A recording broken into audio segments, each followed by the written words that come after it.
Hey everybody, I'm Sarah, the Real Simple Mama, and I'm going to do a 5-minute chicken tip video on the chicken's pool.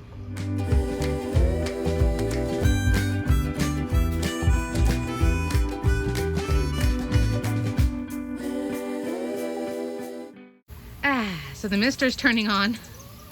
It is hot outside, and people keep asking about this adorable little pool, so I'm going to do a really quick video just about the pool. There is the affiliate link for it in the description. No extra cost to you. Thanks for supporting us.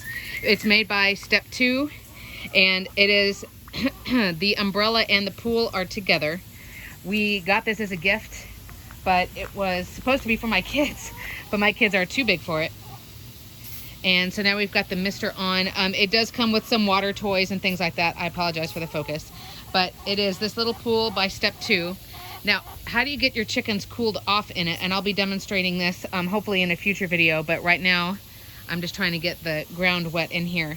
So the long and short of it is, the fastest way to cool down chickens is to get their feet cool, because their feet don't have any waterproof feathers on them. And then that acts like a radiator and it cools off the rest of their body, right? Well, the problem is, that's great, but chickens don't realize that, and they don't like getting wet. So as you can see, the mister's on. I have 0 out of 5 chickens over here playing around in the mist.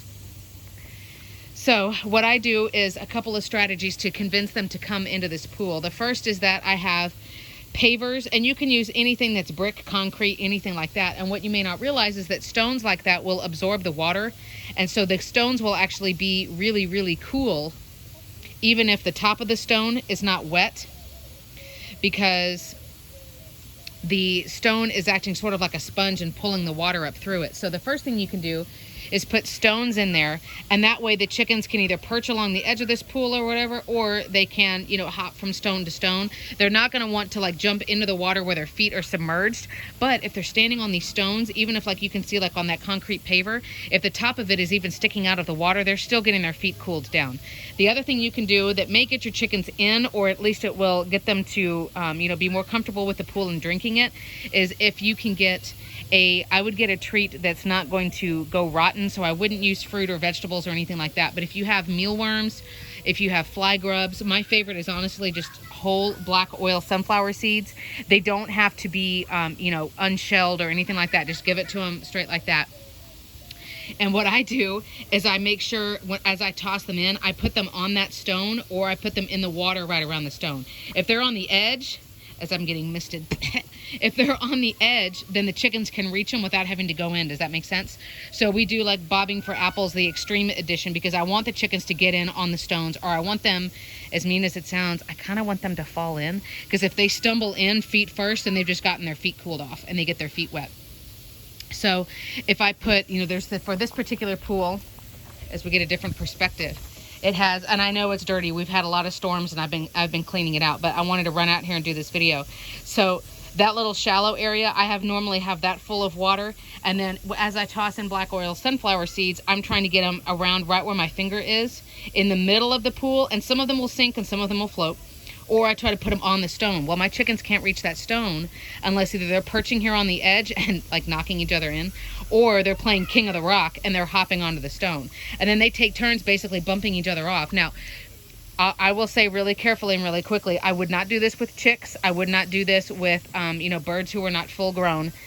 Chickens will float because they're birds. They have hollow bones. And if you haven't ever watched a video of a chicken floating in a pool, you need to look it up because it's hilarious. But there has been every once in a while where somebody used a really deep trough as a waterer or something, and a chicken's fallen in head first, and they haven't been able to right themselves and they've drowned. So I would say, just be careful if you've got a ton of chickens in just one pool, or, if you're going to throw the sunflower seeds out there, then be out there with them for a little while. Remember, chickens are never going to eat a whole ton at once. They're grazers, they're snackers. So you'll be able to see them, they'll gorge themselves for a little bit. Their breastbone, where their crop is, will be sticking out, and then they'll kind of be done. But I have never heard of anybody whose chicken has drowned in something like this, because again, like I said, normally they can right themselves and they'll be buoyant, they will float. But that's just my little PSA. But the umbrella is really cute. I have the umbrella set up at the angle that when it's really sunny, it's shading this area. But this is my chicken's little pool. If it gets really gross, obviously the biggest problem is me having to pull that take that stone out. That stone's really heavy. And then I spray it down. If it gets algae or junk in it, I use white vinegar, just plain old cheap white vinegar. It's also what I use to wash my produce. And I use a scrub brush that I got from the dollar store and just scrub it real well and then rinse it again, and then you're good to go. So that's our little step 2 pool. We love it. The chickens are over here every day drinking out of it, just hanging out. And I hope you guys enjoy. Thanks so much.